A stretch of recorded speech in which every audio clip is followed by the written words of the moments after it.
અર્થતંત્રમાં સહભાગી થઈ શકે તે માટે તેમજ સક્ષમ બનાવવાનો છે, જેમાં ભારતને વિકાસશીલમાંથી 2047 સુધીમાં વિકસિત બનાવવાનું લક્ષ્ય સિદ્ધ કરવાનું છે અને આપણે તેમાં સહભાગી બનવાનું છે, જેમાં ગુજરાત ચેમ્બર ઓફ કોમર્સનો રોલ પણ આપણે બધા સાથે મળીને મહત્વનો ભજવીશું. આજની આપણી વિદેશ નીતિ એક સશક્ત દેશની વિદેશ નીતિનું જીવંત ઉદાહરણ છે. ભારત દેશની આર્થિક તેમજ ઔદ્યોગિક પ્રગતિને કારણે આજે વિશ્વના અન્ય દેશો પણ આપણને સાંભળવા તત્પર હોય છે.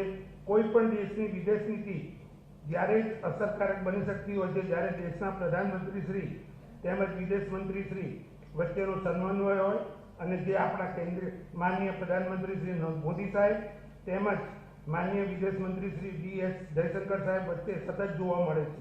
કેટલાક દેશોએ ભારત તરફથી સરકારના વડાઓના સ્તરે પ્રથમવાર ઉચ્ચ સ્તરીય મિટિંગો થઈ છે, જે સુપ્રમસી ડિપ્લોમેસીનું આગવું ઉદાહરણ પૂરું પાડે છે. સકારાત્મક વિદેશ નીતિને લીધે FDI માટે ભારત એક આકર્ષણનું સ્થળ ઉભરીને આવ્યું છે. બધા સાનુકૂળ પરિબળોએ ભારતમાં FDI રોકાણને વેગ આપ્યો છે.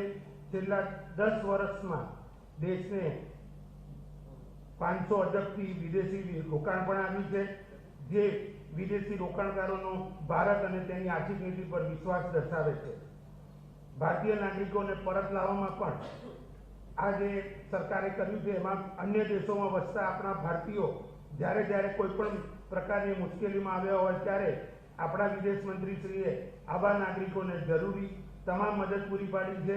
ઓપરેશન ગંગા થ્રુ યુક્રેન ખાતે ફસાયેલા આપણા વિદ્યાર્થીઓ, ઇઝરાયલ પેલેસ્ટાઇન ઘર્ષણમાં ફસાયેલ ભારતીય નાગરિકો, ઓપરેશન દેવી શક્તિમાં તાલિબાન ઘર્ષણ સમયે અફઘાનિસ્તાનમાં ફસાયેલ નાગરિકો. G20 લોકશાહી અને આંતરરાષ્ટ્રીય સહકાર માટે ભારતનું G20નું અધ્યક્ષપદ દેશના ઇતિહાસમાં ઐતિહાસિક ઘટના બની છે, જેના આપણે સૌ સાક્ષી છે.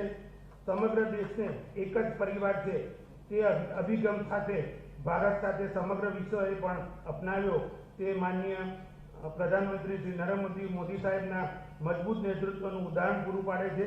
આપણા માનનીય પ્રધાનમંત્રી શ્રી, માનનીય ગૃહમંત્રી શ્રી અમિતભાઈ સાહેબ તેમજ માનનીય વિદેશ મંત્રી શ્રીએ નેબરહુડ પ્રથમ પોલિસી ખૂબ જ દૂરદ્રષ્ટિપૂર્ણ સાબિત કરી છે.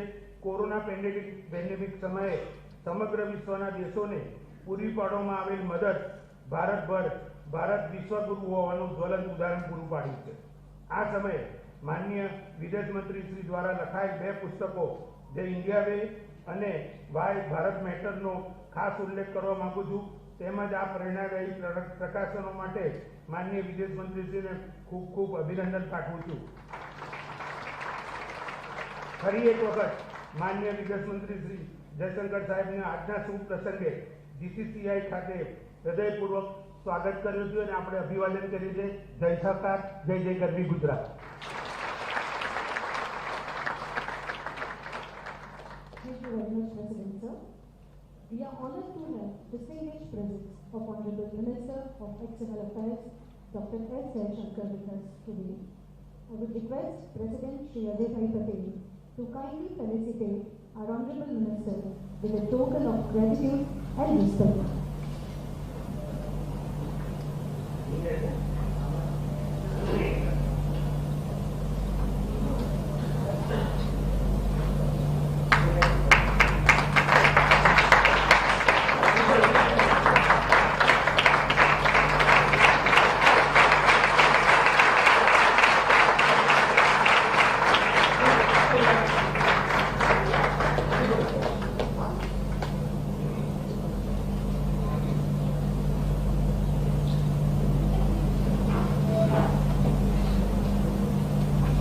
Honorable Sir, Victor Outlook is named from Vinod Patola as one of the finest and most integrated textile arts from Patan, a city of North Gujarat. It aligns with the vision of Honorable Prime Minister to encourage and empower the local artisans. Dr. S. Jaishankar, Honorable Union Minister of External Affairs, Government of India, has held several significant positions prior to his current role. Previously serving as the President of Global Corporate Affairs at Tata Sons Private Limited, he has an eminent diplomatic career, including roles as Foreign Secretary from 2015 to 18. He has been the Ambassador of the United States, China, and Czech Republic, and High Commissioner to Singapore. He has also undertaken various diplomatic assignments in embassies located in Moscow, Colombo, Budapest, and Tokyo, as well as within the Ministry of External Affairs and the President's Secretariat. Dr. S. Shankar is an alumnus of St. Stephen's College at the University of Delhi, holding an MA in Political Science, an MPhil and PhD in International Relations from Jawaharlal Nehru University, Delhi. It is essential to mention here Dr. S. Shankar represents Gujarat in the Parliament as a Member of Parliament for the Rajya. He was the second of the 6 ambassadors who presented their credentials to Mr. Obama in a traditional ceremony that marks the formal beginning of an ambassador's service in Washington. His first stint as ambassador was to the Czech Republic in 2001 under the leadership of the then Honorable Prime Minister Shri Atal Bihari Vajpayee. I feel honored to invite Dr. S. Shankar for his keynote address. Please welcome Dr. S. Shankar to the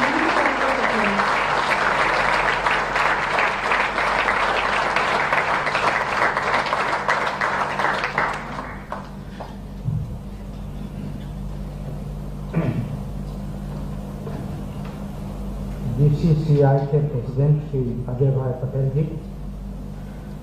Shri Pathak Patwari immediate past president GCCI, Shri Mehar Patel ji vice president GCCI, Shri Apurva Shah ji, Shri Prashant Patel ji, Shri Gaurang Bhagat ji, first of all मुझे बहुत खुशी हुई है कि आज आप लोगों ने मुझे यहाँ इन्वाइट किया है और ये सब्जेक्ट दिया है कि मैं आपको संबोधित करूं, इंटरनेशनल पॉलिसी कैटलिस्ट टू विकसित भारत, जिसका मतलब है कि आप लोग जानना चाहते हैं कि विकसित भारत की यात्रा में विदेश नीति का क्या योगदान हो सकता है। अब मुझे लगा कि ये बहुत गुजरात में खासकर ये बहुत स्वाभाविक है ये सब्जेक्ट, क्योंकि एक तो गुजरात भारत में बहुत ग्लोबलाइज स्टेट है और ये स्टेट को आज पूरी देश और पूरी दुनिया मानती है कि ये एक इकोनॉमिक पावर हाउस है। तो जब हम विकसित भारत की बात करें तो इसमें गुजरात का योगदान एक किस्म से बहुत स्पेशल है। अब दुनिया में जैसे मैंने कहा कि आप बहुत ग्लोबलाइज स्टेट है, मुझे लगता है कि ऐसी कोई जगह नहीं होगी, कोई देश नहीं होगी जहां गुजराती नहीं है। तो गुजरातियों के टैलेंट से दुनिया जरूर परिचित है और पिछले सालों से गुजराती क्षमता से भी, क्योंकि बहुत बड़ी इंडस्ट्रीज और मीडियम इंडस्ट्रीज और ज़्यादातर बिजनेस वर्ल्ड में आप लोगों का इतना गहरा छाप है कि पूरी दुनिया जब भारत के बारे में जब बात करती है तो उसमें ज़्यादातर कहीं ना कहीं गुजराती पहुंच जाते हैं। और पिछले 10 साल में जब भारत की लीडरशिप की बात करेंगे तब भी वहीं गुजरात में आ जाते हैं।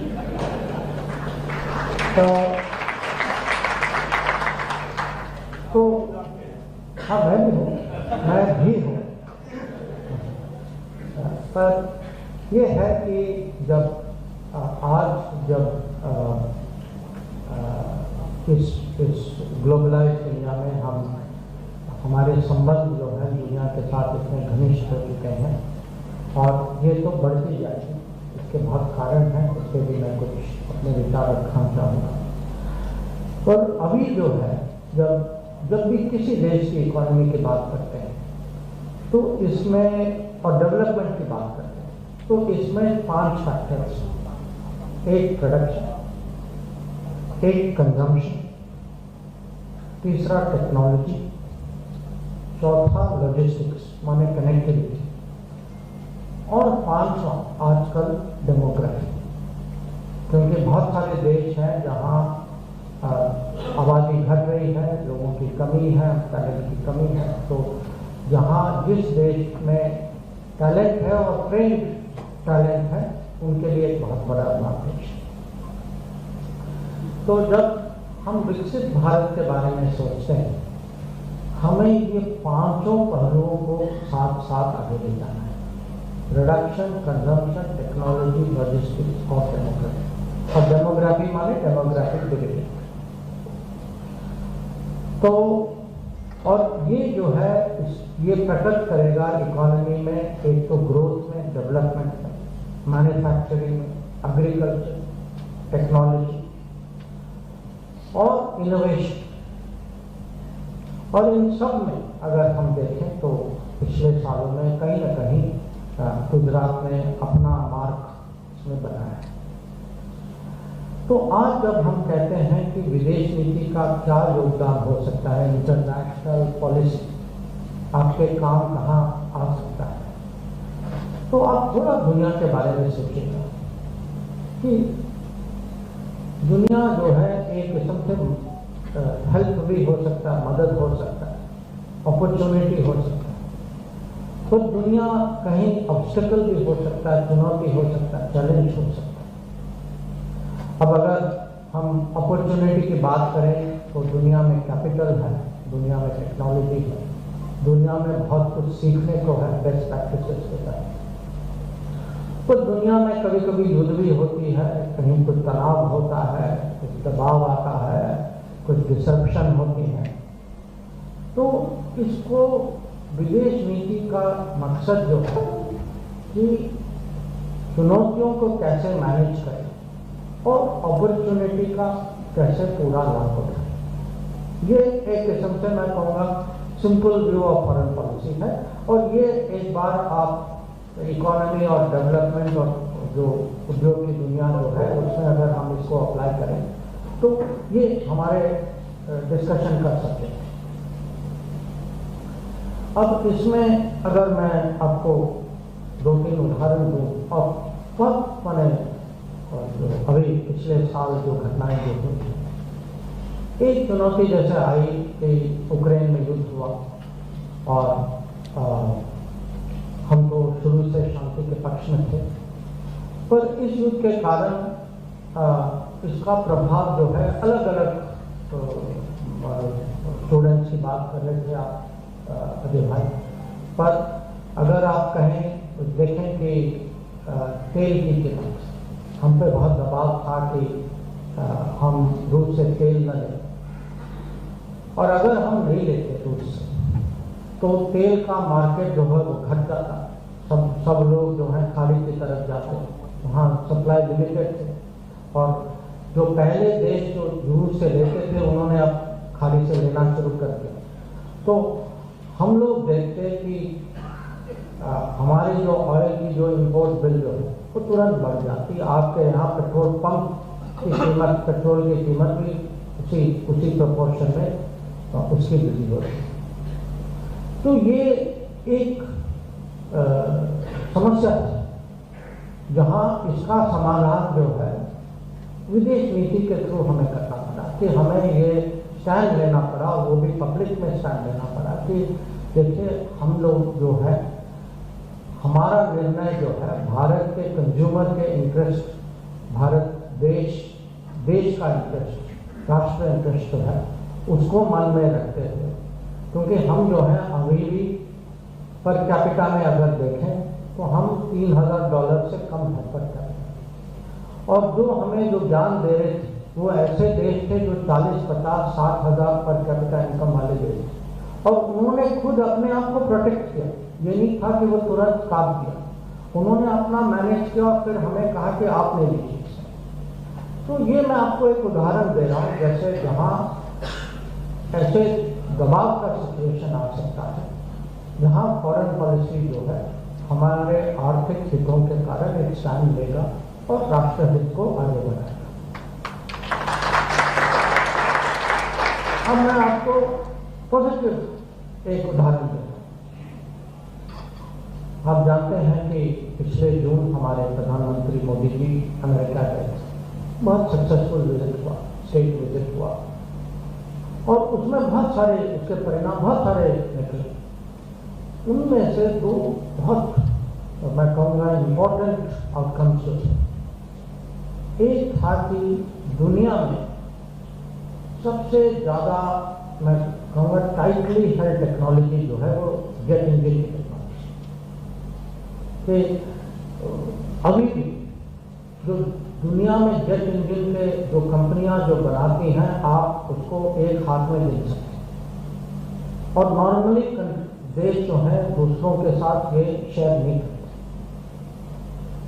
अब उस विजिट में हमारी एक बहुत बड़ी सफलता थी कि 40 साल के बाद, क्योंकि ये बातचीत कर रही थी, सालों से कर रही, दशकों से कर रही, कि यूएस ने फाइनली माना कि जो GE414 इंजन जो है उसका टेक्नोलॉजी ट्रांसफर भी होगा, और ये इंजन जो है ये भारत में बनना शुरू होगा।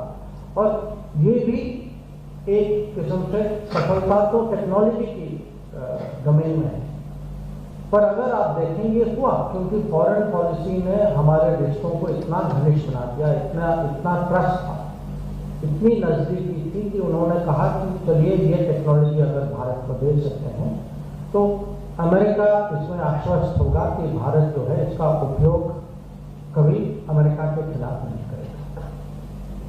ऐसा ही आजकल दुनिया में अगर एक हॉट टॉपिक है ये सेमीकंडक्टर्स का, चिप्स का, कि आज लोग कहते हैं कि दुनिया की लीडरशिप उन देशों में होंगी जो जहां ये चिप्स की क्षमता होगी, जो सिर्फ बड़ी मात्रा में हाई क्वालिटी में बना।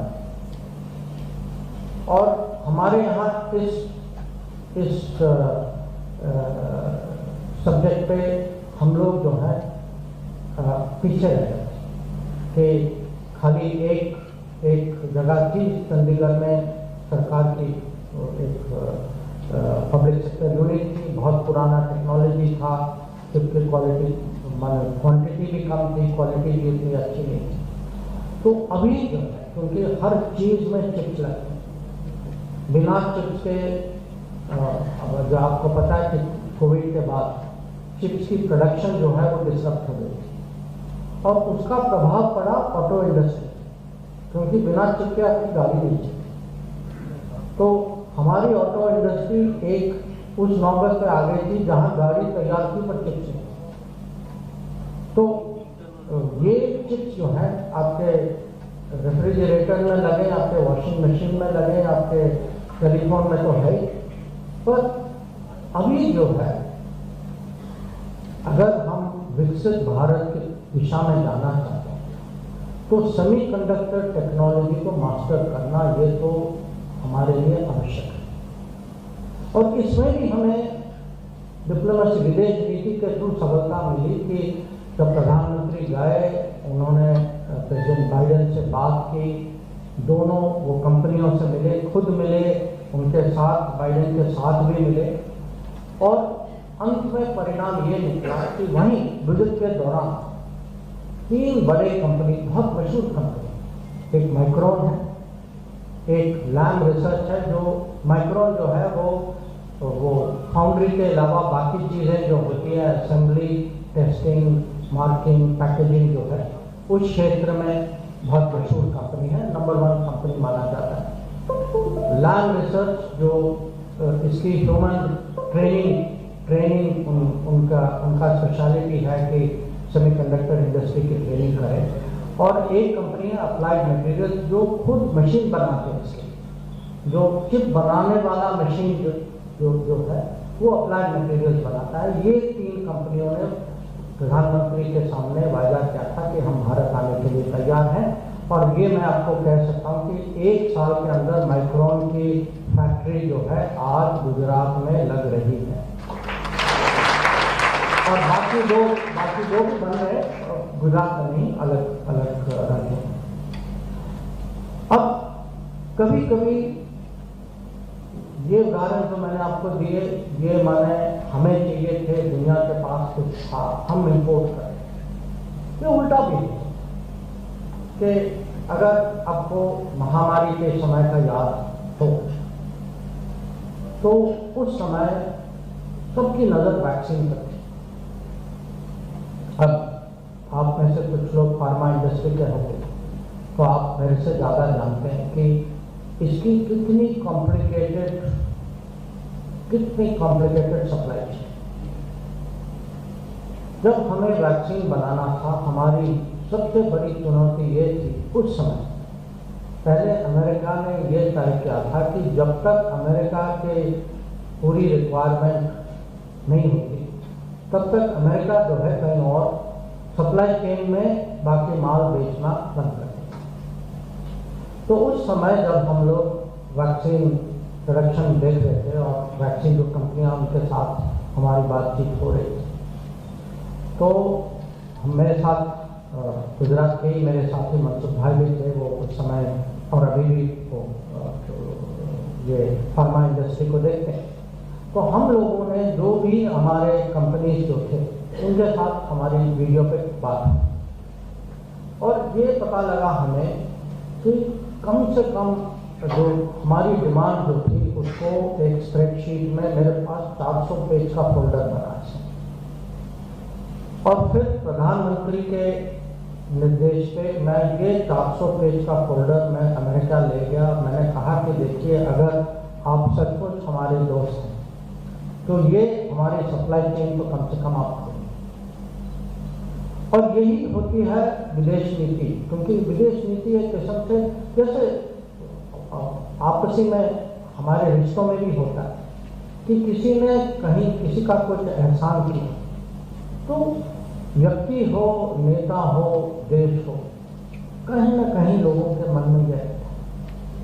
तो ये दुनिया के साथ एक ऐसे केमिस्ट्री बनती।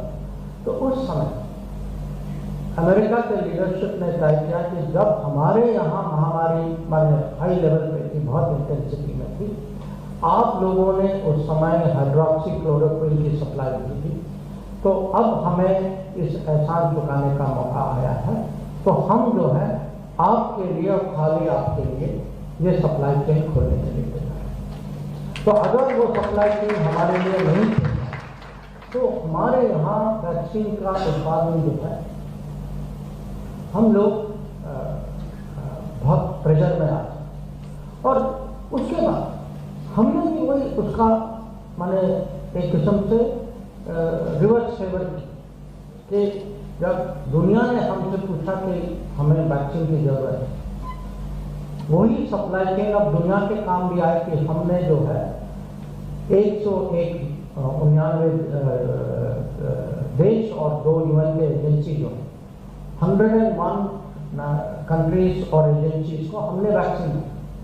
तो अब देखिए इसमें ये फॉरेन पॉलिसी जो है रिश्ता बनाते लोगों के बीच में एक किस्म से कनेक्शन, नेटवर्किंग, जो भी आप कहें, जो आप लोग हर रोज अपनी जिंदगी में करते, हम जो है देश के लिए करते।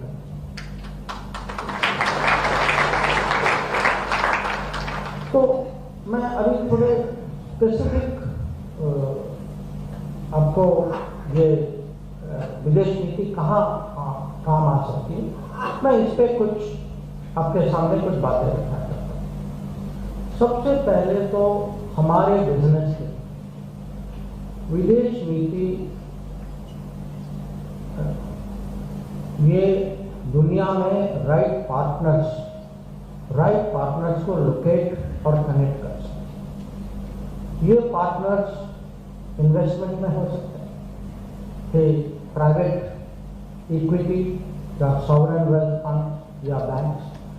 जब हम जाके दुनिया में भारत इंडिया स्टोरी जो भारत दुनिया में जाकर सुनाते हैं कि भारत में बदलाव क्या आया है, कि अभी इजियर टू डू बिजनेस, अभी जो ब्यूरोक्रेसी की बोझ जो है वो कम हो गया है, कम रूल्स, उतना सताने की पुरानी आदत जो है वो कम हो गई है, कहीं ना कहीं उसको हम कंट्रोल में लाए हैं। या अभी हमारा इंफ्रास्ट्रक्चर कितना बदल गया कि एक समय था हम दूसरे देश जाकर वहाँ माने चकित होते थे, उनको देखते थे, वापस आते थे, कहते थे भाई हमारे यहाँ भी ऐसा कुछ होना चाहिए। अभी जो है एयरपोर्ट देखें, रोड देखें, मेट्रो देखें, रेलवे देखें, हमारी जो शिप पोर्ट्स में टर्न अराउंड टाइम देखें कितना बदल गया, जो लॉजिस्टिक्स चेंज हो और जीएसटी का प्रभाव है। तो एक पर ये हम जानते हैं, विदेश नीति का काम है दुनिया में जाकर ये दुनिया को समझ, और अगर ये हम इसमें हम सफल रहे तो एक इन्वेस्टमेंट पार्टनर दुनिया में हम कैसे ढूंढ सकते हैं। दूसरा कि हम मार्केट, दुनिया के मार्केट के दरवाजे कैसे खोल सकते, क्योंकि कहीं ना कहीं माने सब लोग कहते हैं फ्री ट्रेड, ओपन इकोनॉमी, पर आप सब जानते हैं कहीं कुछ रेगुलेशन होता है, कहीं क्लियरेंस होता है, ब्यूरोक्रेसी खाली हमारे नहीं है, यहाँ नहीं है, पूरी दुनिया में है। कुछ लोग कुछ ना कुछ कारण होता है कि किसी न किसी तरीके से दूसरों को कैसे बाहर रखें, उसमें बहुत लोग माहिर हैं वो। अब इसको कैसे हम डील करें, और इसमें मैं कहूँगा अभी कि जो विकसित देश है, मैच्योर मार्केट्स है, जहाँ doing business is not only easier but safer, जहाँ कॉन्ट्रैक्ट का पालन होता है, जहाँ रेगुलेशंस ट्रांसपेरेंट है, तो हमारी फोकस जो है उन मार्केट्स को, और ज़्यादातर ये मार्केट्स सब लोग जानते हैं, सब परिचय, नॉर्थ अमेरिका, यूरोप, मैं कहूँगा अभी गल्फ भी उस दिशा में जा रहा है। एस्टैब्लिश मार्केट्स में हम जो है अपनी प्रेजेंस कैसे बढ़ाएं, और इसमें और अंत में मैं जो राजदूतावास का योगदान है वो उसके बारे में मैं कुछ शब्द कहना चाहूँगा, पर इसमें हम आपको पूरा सपोर्ट दे सकते। पर उसके अलावा कुछ हमारे लिए नए मार्केट्स जिससे हम कुछ लोग जानते हैं, कुछ लोगों के लिए बिल्कुल एक ये नया सिचुएशन, जैसे अफ्रीका। अब अफ्रीका में अभी पॉसिबिलिटीज बहुत ज़्यादा है। हमारी एक एडवांटेज है कि वहाँ जो बिजनेस की दुनिया में बहुत सारे गुजरात के ही लोग, तो वो हमारे लिए एक किस्म से इजी नेटवर्किंग उनके साथ बन सकते हैं। तो वहाँ प्रॉब्लम्स थी कि अभी जो है अफ्रीका में पेमेंट्स की दिक्कत है, तो इसका सोल्यूशन हम कैसे निकालें, क्योंकि अगर डॉलर, उनके पास डॉलर है ही नहीं या कोई हार्ड करेंसी नहीं है, तो हमें कुछ रास्ता ढूंढना होगा कि ट्रेड सेटलमेंट जो है अपने करेंसी में। तो ऐसी समस्याएं आती रहें कि ये मार्केट एक्सेस पूरे दुनिया में, और खासकर ऐसे क्षेत्रों में जहां हमें सालों से वो उतनी वो नज़दीकी नहीं है, उतनी फेमिलियरिटी, उतनी जानकारी नहीं। तो इन्वेस्टमेंट एक है, मार्केट एक्सेस दूसरा है, तीसरा जो है टेक्नोलॉजी। और मैंने आपको जेट इंजन और सेमीकंडक्टर का उदाहरण दिया था, पर अलग अलग क्षेत्रों में अब भारत में हम टेक्नोलॉजी कैसे ला सकते। अब टेक्नोलॉजी में भी आजकल एक चुनौती है, और ये है कि दुनिया टेक्नोलॉजी के बारे में बहुत शकी हो गई, कि उनको लगता है कि उनका अनुभव कि उन्होंने पहले शेयर किया था वही टेक्नोलॉजी आज किसी और ने अपना लिया, उसको चेंज भी कर लिया, कभी कभी इम्प्रूव भी कर लिया, कभी उनके खिलाफ उसका प्रयोग भी किया है। तो फॉरेन पॉलिसी क्या करता है कि लोगों को विश्वास दिलाता है कि हमारी बिजनेस कम्युनिटी, भारत जो है वो एक ऐसा देश है, अगर टेक्नोलॉजी पर कुछ अग्रीमेंट हो तो उस अग्रीमेंट को हम जरूर उसका पालन करेंगे। हमारे यहाँ लीगल सिस्टम है, और हमारे यहाँ एक कल्चर है, एक इथोस कि हमारी बिजनेस जो है जरूर कोई टेक्नोलॉजी अरेंजमेंट उसको जो भी हम हम मानते हैं, हम उस पर पूरा जो हमारे एक्शंस और हमारे शब्दों में कोई गैप नहीं होगा। और ये टेक्नोलॉजी आजकल इसका महत्व ये भी है कि बहुत सारे क्षेत्रों में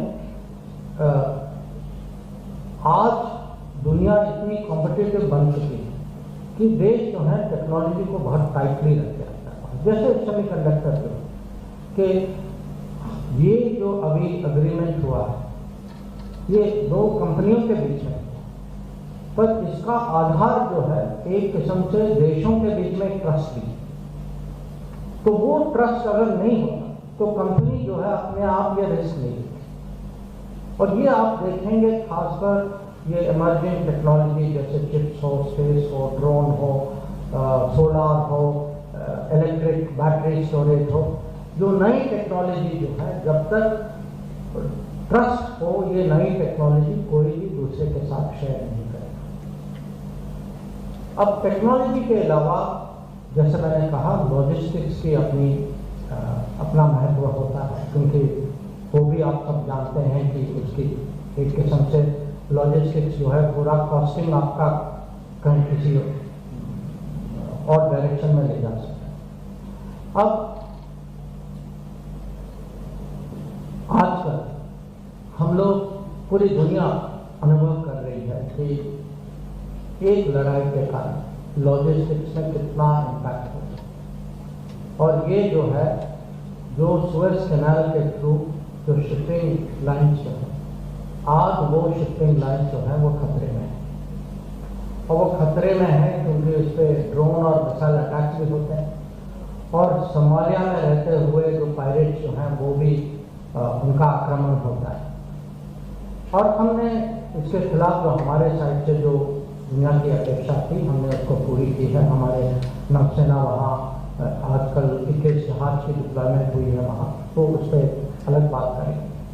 पर जब तक हम अपना लॉजिस्टिक्स इंप्रूव न करें और हमारे लिए किसी देश के लिए, किसी बड़े इकोनॉमी के लिए एक या दो कनेक्टिविटी कॉरिडोर से बात नहीं बनती। जैसे अगर आपका बिजनेस बड़ा होगा, आप एक सप्लायर पे कभी निर्भर नहीं, आपको अलग अलग रास्ते चाहिए। आपको जस्ट भी सेफ, चलो एक है, दो है, तीन है, कोई और है, कोई।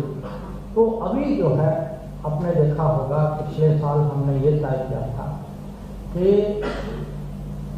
गुजरात महाराष्ट्र कोस्ट से हम समुद्र पार करके, अरेबियन सी पार करके यूएई के थ्रू, सऊदी अरेबिया के थ्रू, वहाँ से मेडिटेरेनियन, वहाँ से यूरोप, एक अलग से कनेक्टिविटी कॉरिडोर बनाएंगे ताकि हम पूरे सुएज कैनाल पे निर्भर न।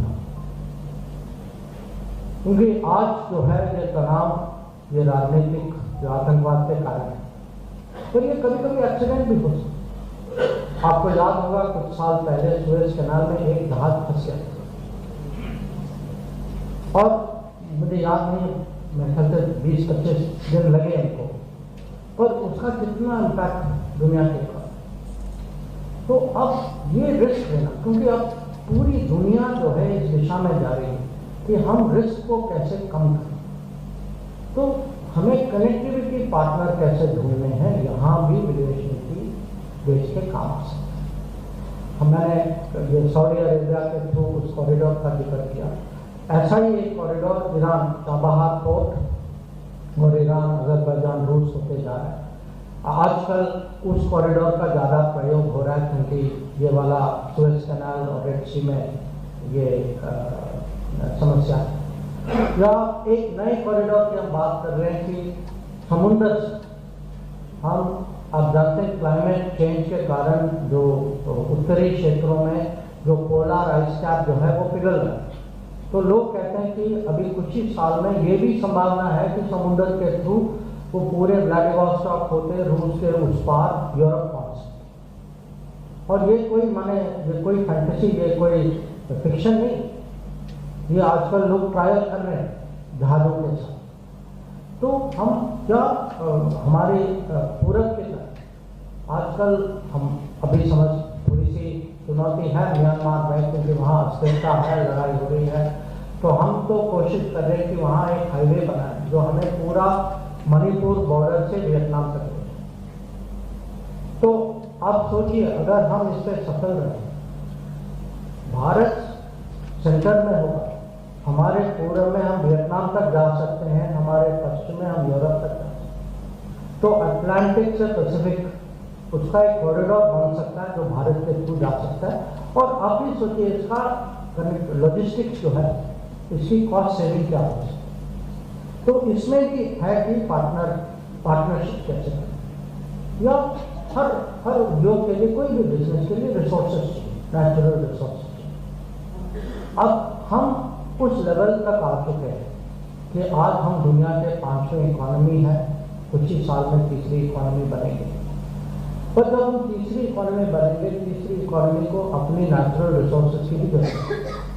तो जहाँ हम दुनिया में पार्टनर्स ढूंढते हैं, हम टेक्नोलॉजी पार्टनर जरूर ढूंढते हैं, इन्वेस्टमेंट पार्टनर ढूंढते हैं, कनेक्टिविटी लॉजिस्टिक्स का पार्टनर ढूंढते हैं, हमें रिसोर्स पार्टनर भी ढूंढना होगा। वो अलग देश है, जैसे रशिया ढूंढ। एक समय था जहाँ जब हम रूस के बारे में सोचते थे तो लोग कहते थे आपका धंधा जो है वो तो मिलिट्री जो आर्म्स का धंधा है।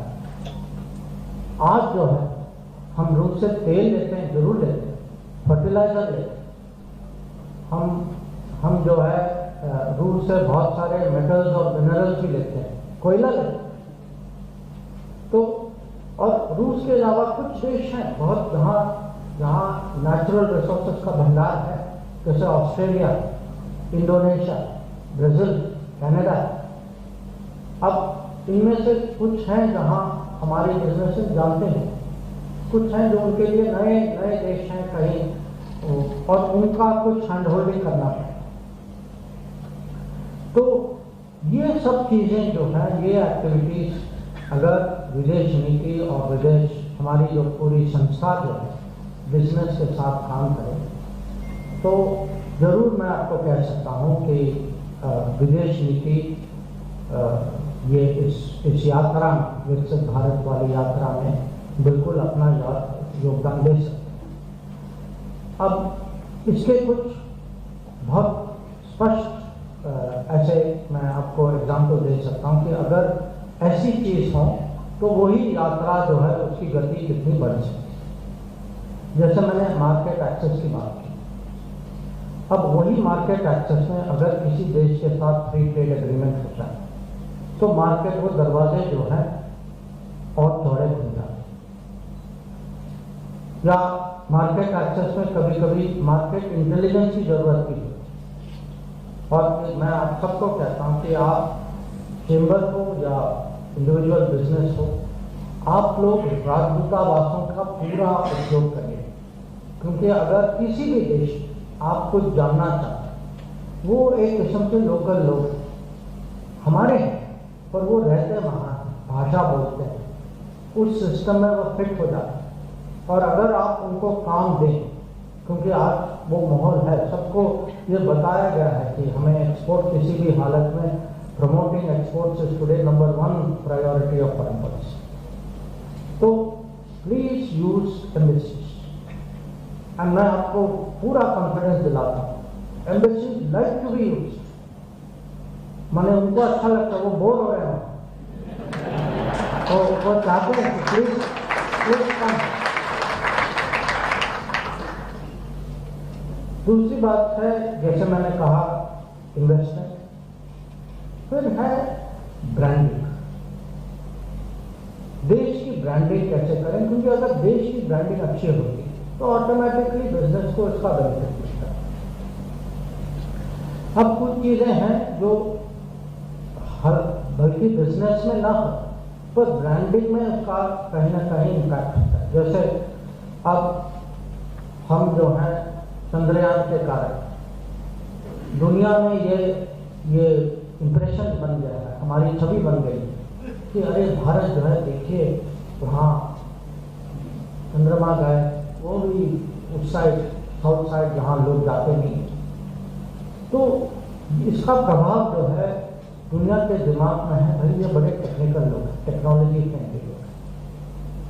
या सालों से था कि हम IT वाले, पर आज जो है वो IT बैक ऑफिस, ये इम्प्रेशन बन गया है कि ये लोग वहाँ तक पहुँच चुके हैं कि इनकी पूरी गवर्नमेंट जो है ये डिजिटल पे चलती है, कि इनका अनाज सप्लाई जो है, इनकी हेल्थ सिस्टम है, इनका जो सोशल प्रोग्राम जो है, किसानों को जो देते हैं, तो पूरी पब्लिक डिलीवरी जो है, आप हैरान होंगे हमारी डिजिटल डिलीवरी अब अमेरिका और यूरोप से आती है।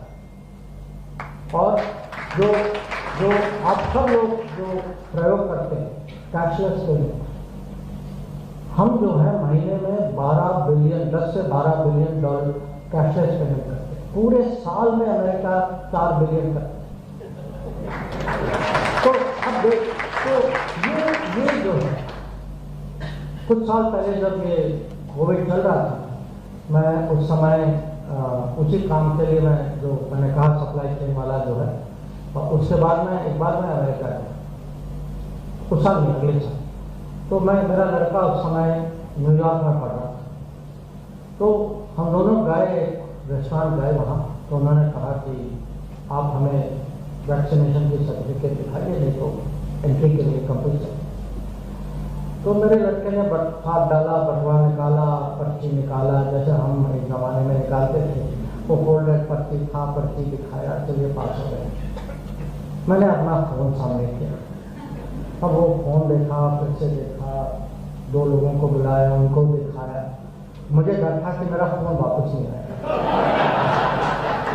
पर वो इतने हैरान थे कि इंडिया जैसे देश में आप वैक्सीनेशन करवाते, और पूछा मुझसे हुआ, मैंने पूरी फुल कन्वर्सेशन हुई, और इसमें अगल बगल के लोग भी शामिल हो गए कि अच्छा ये कैसे हुआ, तो मैंने आप जाते हैं तो तुरंत आपको आपके फ़ोन में ये आ जाता है।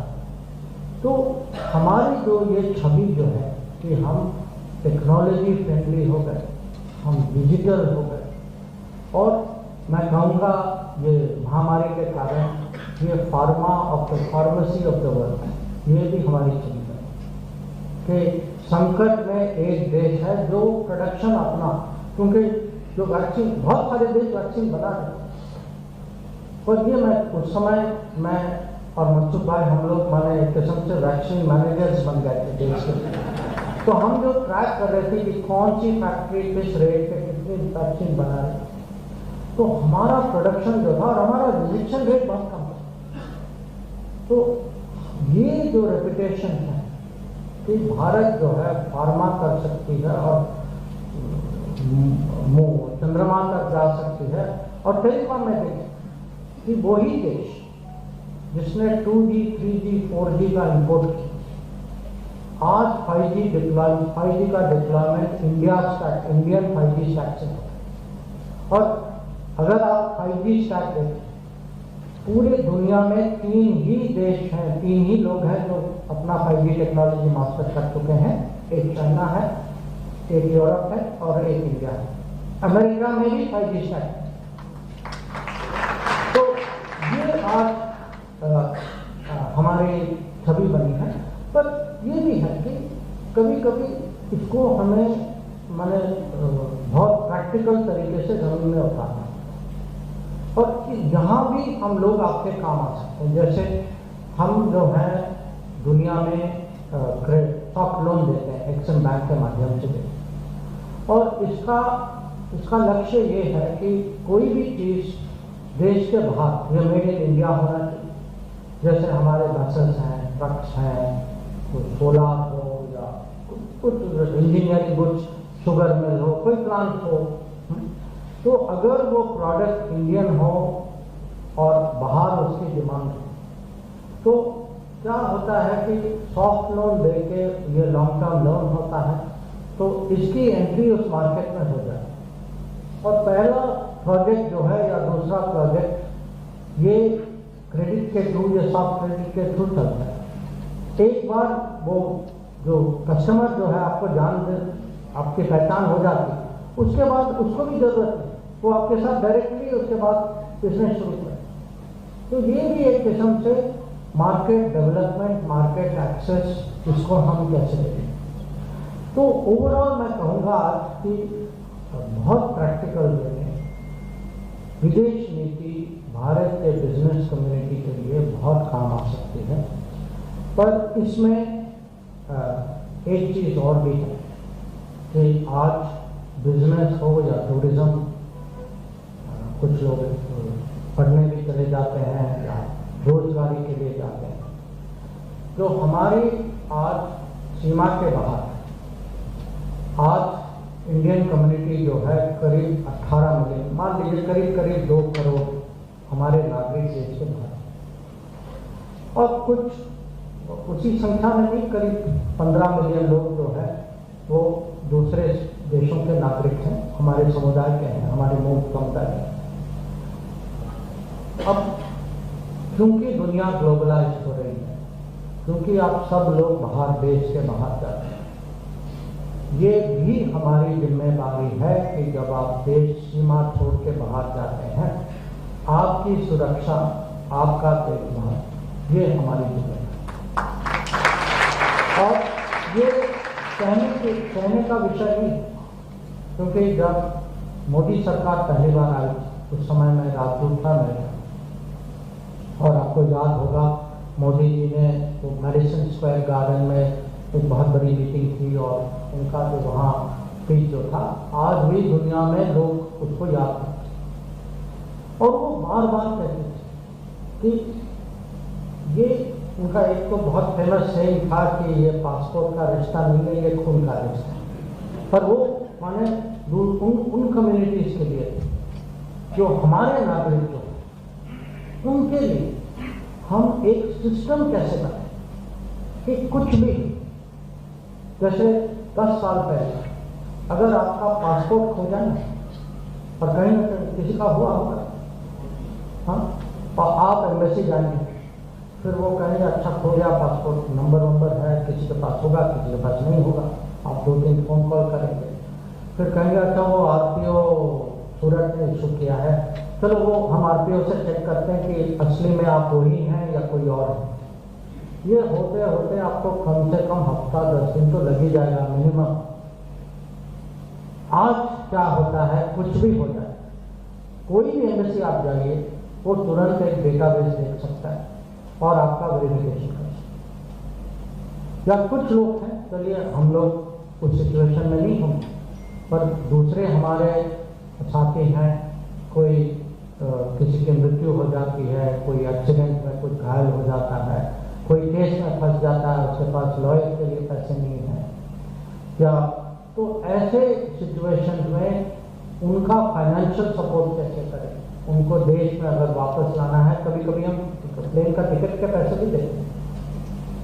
तो हमें जो है ये ऐसा सिस्टम कैसे बनाए, क्योंकि हम ग्लोबलाइज हो रहे हैं, और अगर हमारी आज फुटप्रिंट जो है पूरी दुनिया में है, तो हमें एक पूरी दुनिया में एक सिक्योरिटी सिस्टम भी बनाना है। तो जब आप जो ये ऑपरेशन देखते हैं ना, कि हम लोग यूक्रेन गए, या कोविड के समय में ये वंदे भारत मिशन चला कि जहाँ भी कोई बाहर फंस गए तो हम उनको वापस कैसे लाएं, या इजराइल में हो या सूडान में, ये ऑपरेशन आजकल स्मूथली चलते हैं, क्योंकि पिछले 10 साल में हमने इसके लिए सिस्टम बनाया कि सिस्टम फाइनेंशियल सिस्टम है, एक किस्म से बीच में मंत्रालय के बीच में एक कोऑपरेशन है कि विदेश मंत्रालय, रक्षा मंत्रालय,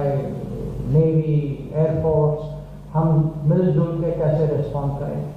हमारे यहाँ एक नई फोर्स, और ये फोर्स जो है मोदी जी का गुजरात का जो भूकंप का अनुभव है उससे निकल कि एक डिजास्टर रिस्पॉन्स फोर्स, और ये लोग जो है मेरे ख्याल से आप उनको सिग्नल दीजिए, 3 घंटे के अंदर वो प्लेन में बैठेंगे पूरे सामान के साथ, और वो माने घंटों में जहाँ उनको जाना है वो उनका उतना फास्ट रिस्पॉन्स टाइम।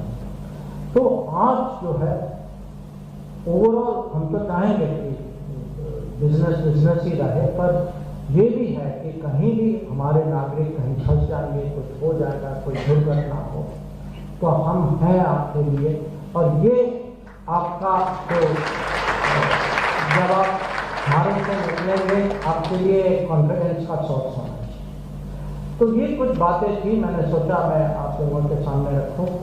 हो सकता है कि आपका भी कुछ अनुभव हो, कुछ विचार हो, कुछ सलाह हो, कुछ इम्प्रूवमेंट के लिए फीडबैक हो, और मैं सुनने के लिए तैयार हूं।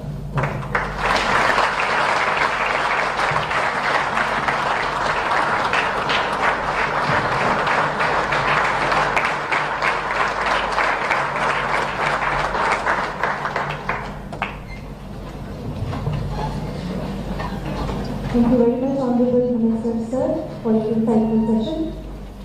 Moving ahead with today's session, I would request Shri Apurva Shah, Honorary Secretary, GCCI, to please moderate interactive session.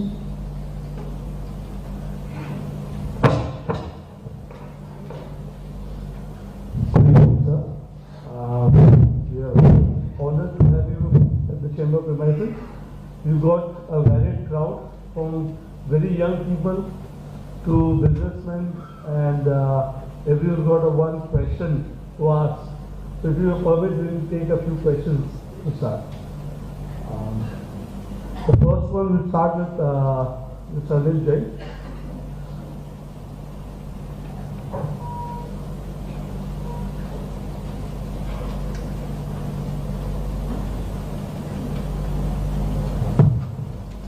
Good evening, sir.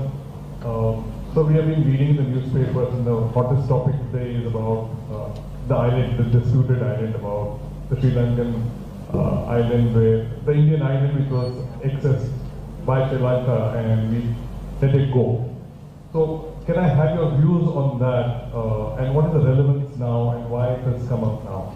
Thank you. Okay. Can I've got a few. Can I take them and then I'll take them? Hemal. Hello sir, good evening.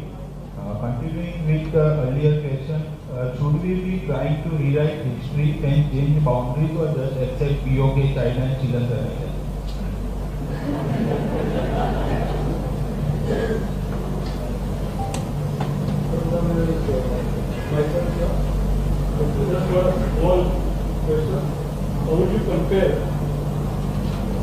How would you compare when you started your career as a diplomat and today?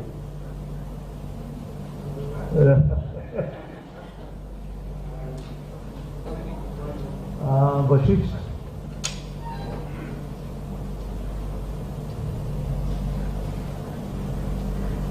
Good evening, sir. I would like to know how we going to end up to reach the economy with the help of international policy, with the PM Modi sir dream about fourth-class economy, with the help of border security and our Indian diaspora and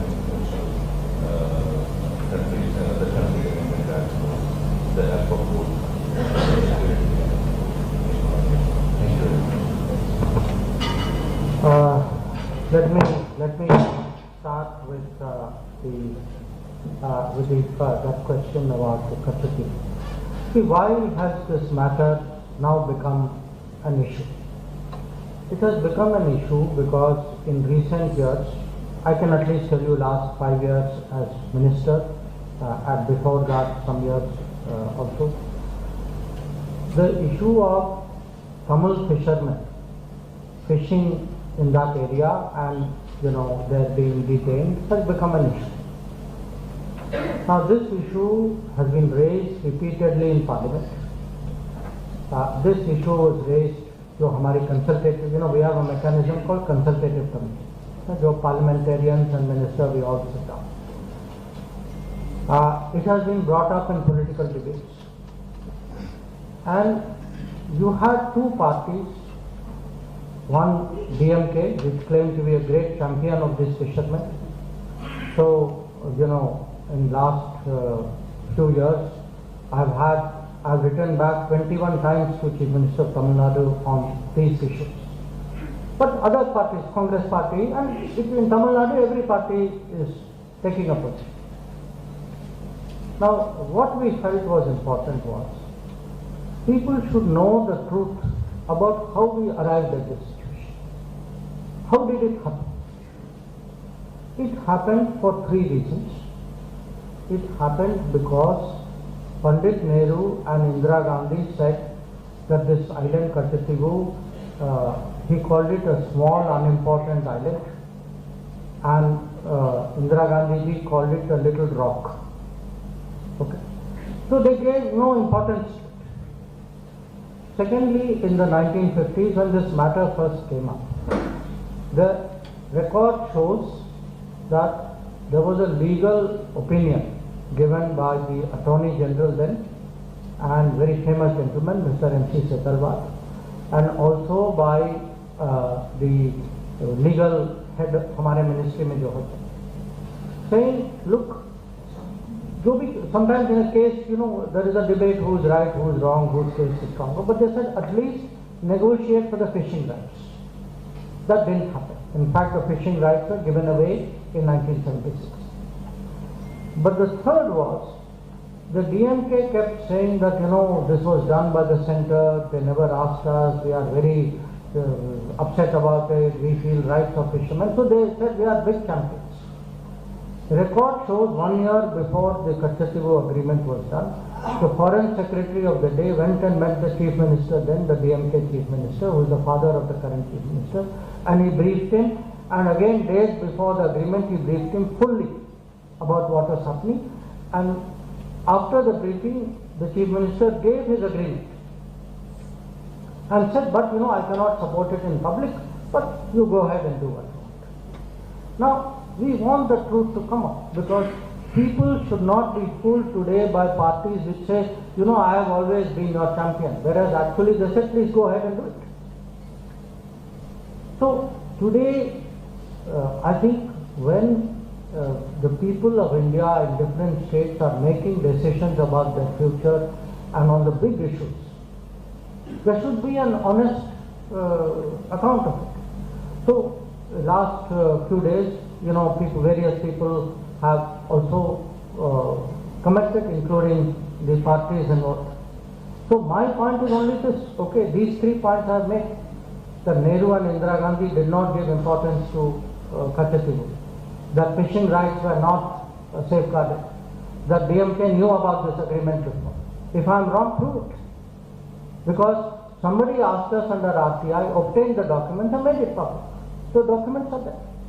But they won't contest that. They will talk about all the other things, because sometimes the facts are not with you, then you will use other tactics.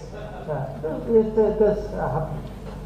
On this issue about what you say, rewriting boundaries, and you mentioned I think China, Pakistan, both. I would like you people really to understand today how the problem with China developed. What you are talking about. In 1950, there was actually an exchange of views between Sardar Patel and Pandit Nehru on the issue of China. Okay, this is the last few months before Sardar Patel passed away. Sardar Patel warned Nehru, saying today with the change, because communists had taken power in 1949, today we are, and they entered Tibet.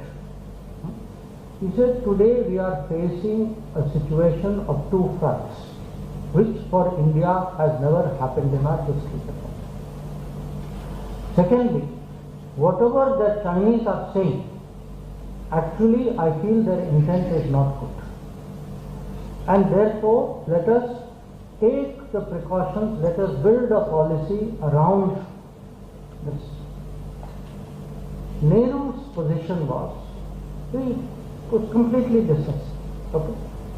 His view was that no, you are being unnecessarily suspicious of Chinese. They are, this government has not shown any reason for us to be suspicious. Then he says it is impossible for anybody to attack us across the Himalayas. Okay. So these are wild adventures, these are not something which would ever happen. And we should not build a policy based on these kind of wild theories and suspicions. So it totally dismissed. Now, it wasn't only on the border. We at that time, there was a few years later, there was a debate about UN seat. Should India be given a UN seat at that time? So, Pandit Nehru's position at that time was, he said, well, we deserve a seat, but first we must ensure China gets a seat. Okay? So today, we are talking of India first. There was a time when a Prime Minister of India talked China first. Okay. He said, till China gets it, हम अपना क्यों में खड़े रहें, अब हमारी बारी आएगी, कभी न कभी आएगी, but first we must get China's work. So, lot of these issues I have actually dealt with in my book, even Pakistan, as you are saying. So, in the case of Pakistan, I think it is, people know that Sardar Patel was opposed to our going to the United Nations. Because he knew that in United Nations, different powers will use United Nations. हमें आपको पता है कि जज जो है, अगर ईमानदार जज नहीं है, so who will go to that court? It was like a common sense view he had. But yet we went. And once we went there, also pressure was put, the army was told, that part, it is enough, please stop there. There also, a lot of these decisions Nehru made by listening to Sheikh Abdullah. So, we have ended up in a situation. Today when we talk about, our boundaries, our territories, not, you said, rewrite boundaries. Our boundaries are still our boundaries. We should never ever doubt that. But our problem today is what happened in the past. In fact, a lot of the problems today in the country is, in the last 10 years, we have tried to deal with many issues that we inherited in the past. Some of them we have been more successful, some of them may take more time. But these will be challenges, and I think, certainly in the case of, Kashmir, we have a parliament resolution, and that resolution is binding on all of us. So it's important to be clear-headed, but it is also important to look at the mistakes. So in fact, I just brought out a book earlier this year, and one of the issues I have looked at is what would have happened if we had taken some other choice. And I've taken 4 leaders. I'm a little bit diverting from your question, but it may be useful for you. Sardar Patel on China. Suppose instead of Nehru we had listened to Sardar Patel on China, how would we have behaved? Suppose instead of again Pandit Nehru, we had listened to Shyama Prasad Mukherjee on Kashmir, and on that time there was a minority issue, Nehru-Liaquat Pact. Suppose we had listened to him how to deal with Pakistan, how would we have done? Suppose we had listened to Dr. Ambedkar, how to deal with America. Because when he resigned from the government, one of the issues he actually has in his speech a segment about how unhappy he is with the foreign policy of the country. So these are today, it's important for any people to go back, look at their history, think about it again, because we cannot continue to repeat the mistakes, and we must not cover up the truth. That is also, we are doing ourselves a disservice if we are doing it. Your question then and now, how are you now? Look, when I started my career, it was a very different. The only thing common was when I started, I had a Gujarati Prime Minister, now also I have a Gujarati. But other than that, I started in 1977, so many things have changed. But for me, I would say one of the biggest changes is really how much today, that leftist ideology, that everything should be controlled, that there should be, in the name of equality, that you actually perpetuated poverty, constricted growth rate. So today, the India, there are others I can see at least of my age in the room, but the younger people, those of you who have never seen rationing, you do not know what kind of India it was.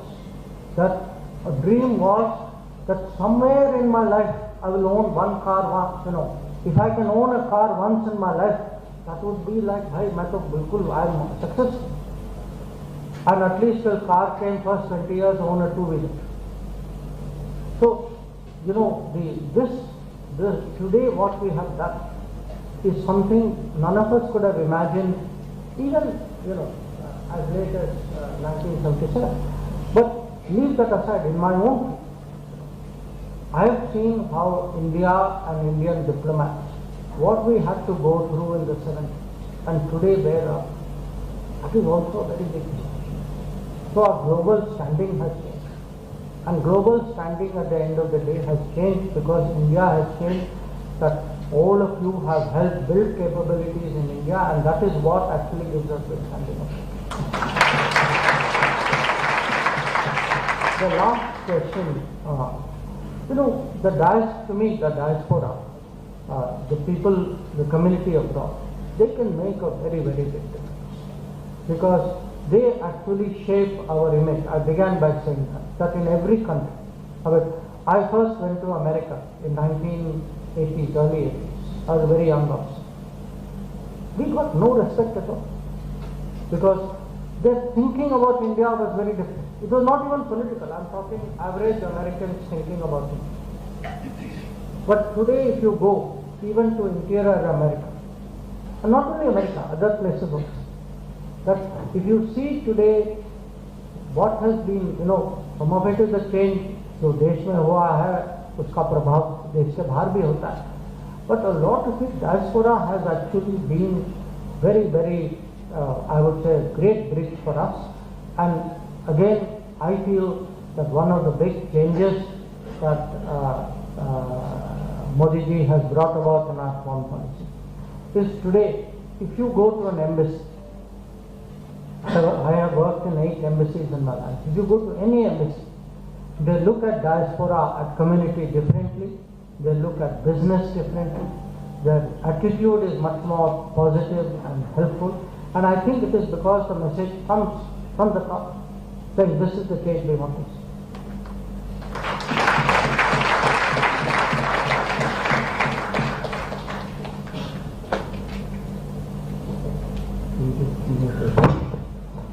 I think we need a gender balance. No, but you need some gender balance. So give some ladies the balance. Good evening, sir. There is an ongoing free trade agreement happening between India and UK. Now, in that, there is a sector heading 20081100. It's about processed peanuts. And currently, there is a preferential also that India shares, that the normal import is 14%, we have an 8.9%. But now if we can reduce it to 5%, we can get the entire business of Argentina, which is more than $50 million per year. And this could benefit not only the Indians, but also the farmers of India. And it would be a great leap for helping the peanut industry. I'm also from the peanut industry. You can help us. Two more than you. No, I'll take 4 questions. Yeah, do it.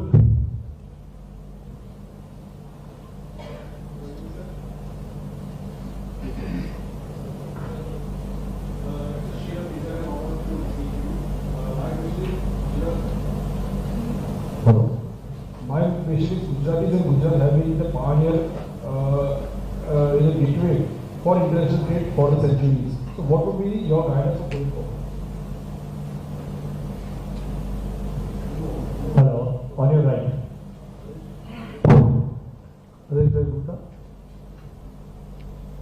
Hello. Good evening, sir.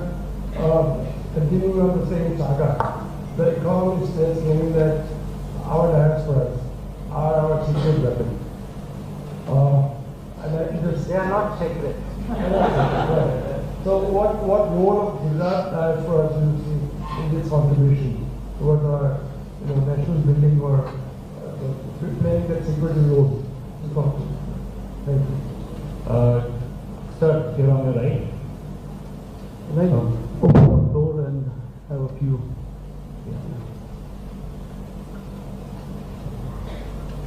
Sir, I am not a Christian. Basically, I have prepared because how Ministry of External Affairs can help MSME to grow. Because since we are contributing 29%, now in foreign policy and light of giving the foreign market and also other facility, and if our contribution goes more than 40%, we can fulfill the dream of our Prime Minister to reach the 5 trillion economy. And secondly, I have prepared some suggestions in the international policy also. I would like to submit you. I'll take it from now. So that is also I have suggestion and for this MSME and some suggestions in the foreign policy. Good evening, sir. So first of all, thanks a lot. On your right. Thanks a lot for honoring us for your presence here. You rightly said that since last many years, if any of our students or if any of our people go out of India, and they are respected a lot because of obviously the current government, obviously Mr. Modi, and everybody has his name on their diaspora. My question to you is that is India putting pressure on the Canadian government currently for the Khalistani issues and uprising which is happening over there? And so do we see a positive, briefing or solve of the same on the Khalistani issue? One more. Last one. Good evening, Honorable Minister. First of all, our compliments to you, sir, for your very informative and enlightening address. My question to you, sir, after pandemic, with the changing global dynamics, it was expected that a lot of manufacturing would shift to India. Though manufacturing has shifted to India, but not up to the expectation. And what has happened that Vietnam, Indonesia, Burma, Bangladesh, they have got the maximum advantage because of the free trade agreement with the US. Though India is negotiating with USA, but it has been lingering and it is more than 5-6 years. So when can we expect free trade agreement?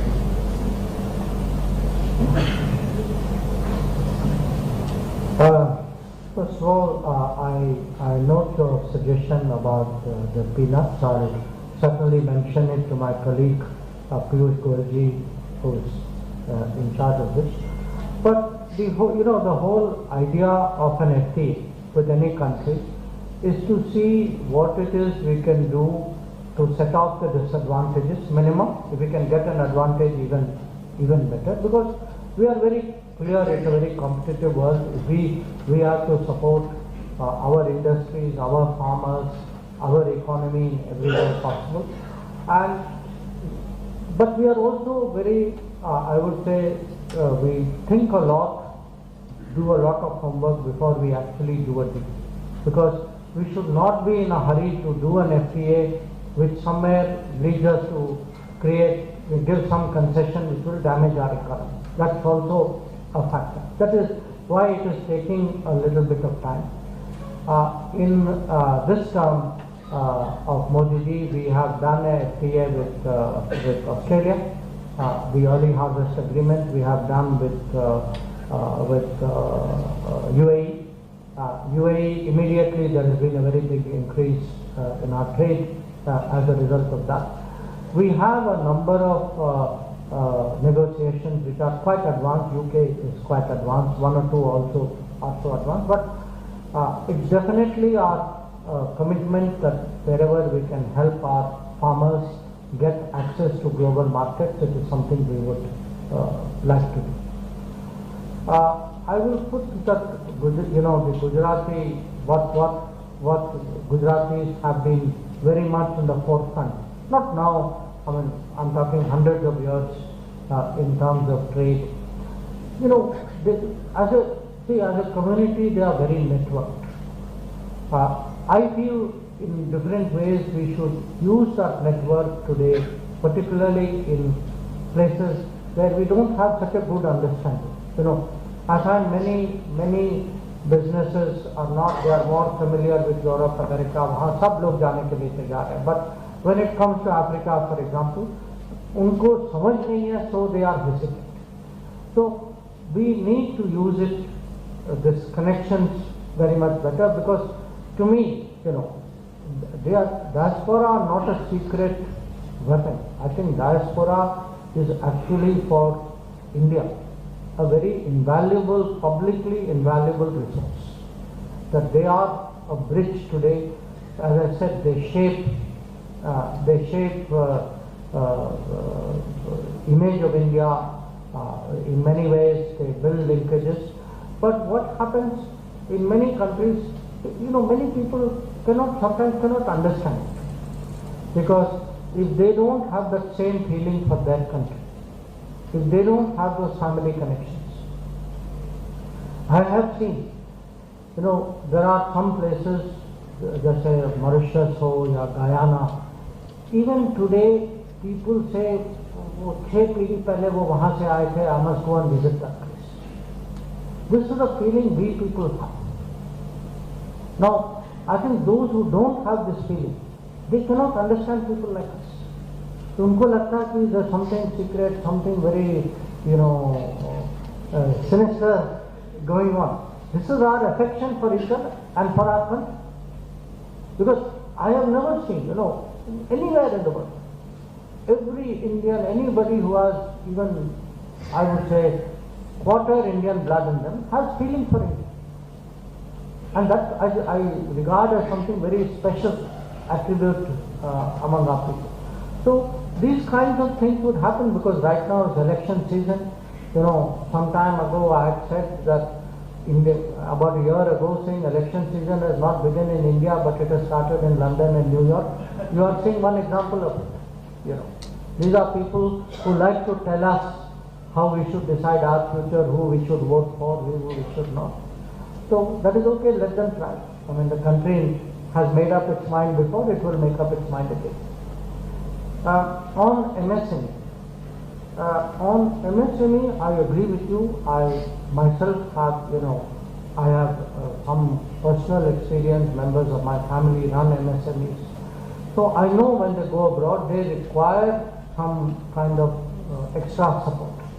Because MSMEs don't have that ability, to understand the foreign country, to, for them even small things, kahan jaye, kisse mile, appointment kara dijiye. These are issues, and I think, again, as I say, embassies are very useful in this. But I think it's a very good idea. I will look at your suggestion. Maybe what we could do is Commerce Ministry, the MSME Ministry, and Foreign Ministry. We could work in a more integrated manner.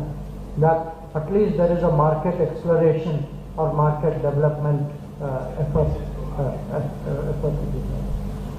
On the Canada question which the young man asked from there, our problem is this. Unfortunately, in Canadian politics, space has been given to people who have pro-Khalistani views.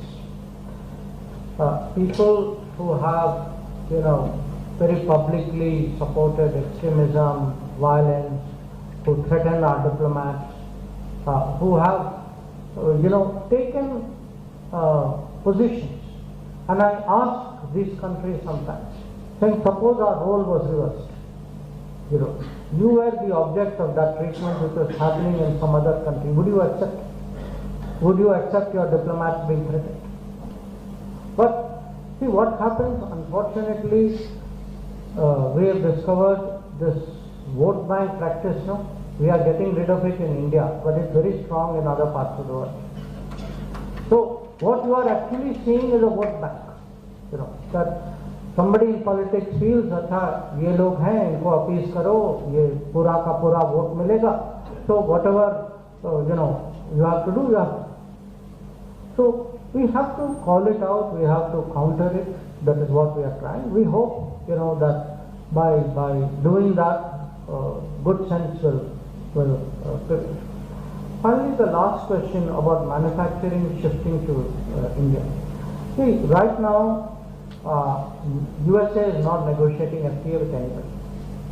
There is no, it has been made very clear to us.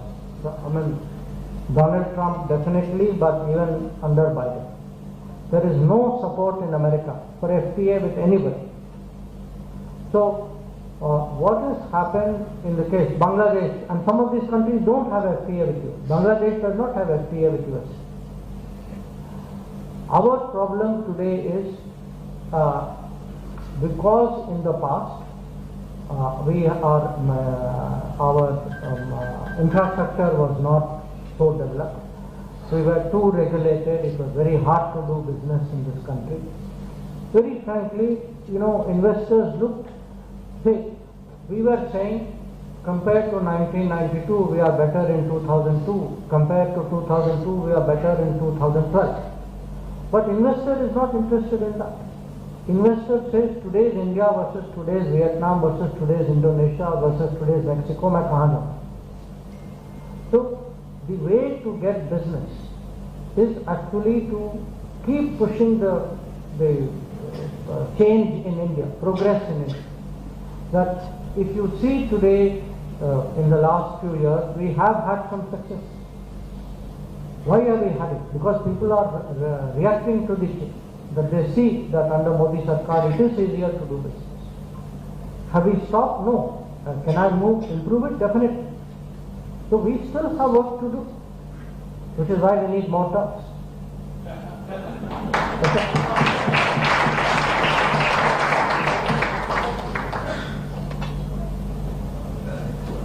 Sorry, we've done to the question. Sorry. Thank you very much, Honorable Minister, sir, for your invaluable response. I would request Shri Nilibhai Patel, Vice President, Gujarat Chamber of Commerce and Industry, to conclude today's session with a vote of thanks.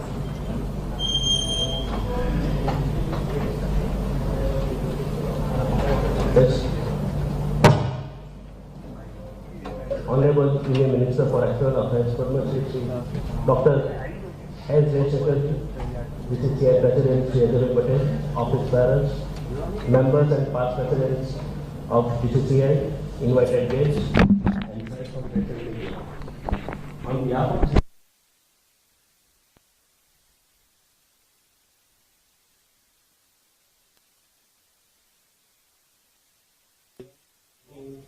international policy.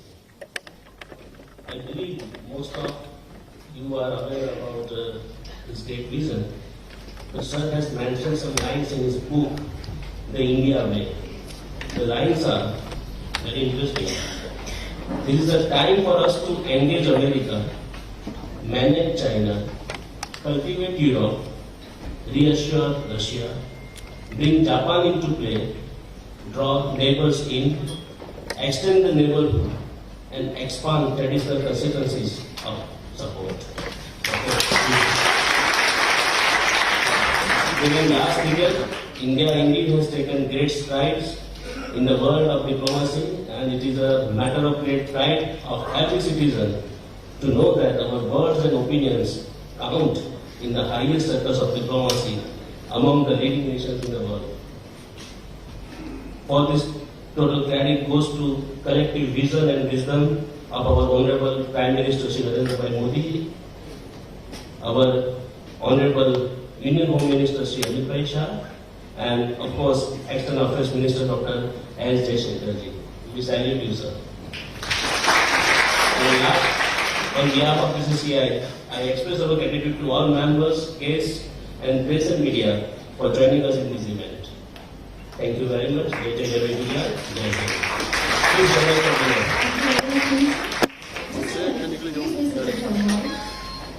In a special memory of Honorable Minister, sir, we would like to give a memory to you, sir. I would request August Hours of GCCI to kindly present a beautiful memory to our Honorable Union Minister, Dr. S. Jaishankar.